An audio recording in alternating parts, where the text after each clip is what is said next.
কেউ তুষ্টি পাচ্ছি? যেহেতু আমরা গীতা পড়িও না, আর গীতা আমাদের শিখানো হয় না, আর আমরা গীতা শিখেও না, সেই জন্য অনেক ধন সম্পত্তি মালিক হওয়ার পরেও বলছে আমি সুখী হতে পারছি না, আই এম নট স্যাটিসফাইড, আমি সন্তুষ্ট লাভ করতে পাচ্ছি না।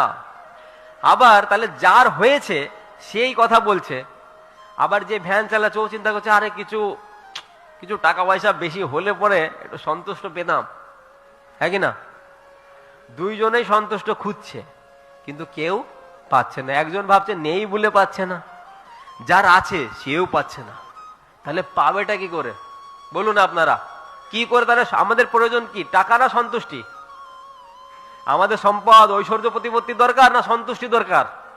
কি দরকার? সন্তুষ্টি দরকার, সুখ দরকার, আনন্দ দরকার। কিন্তু যদি সবকিছু থেকেও সেটা পাচ্ছি না, তাহলে নিশ্চয়ই সেখানে কিছু রং রয়েছে, কিছু মিস্টেক সেখানে রয়েছে। সেই মিস্টেকটা কি এইখানে বলা হচ্ছে।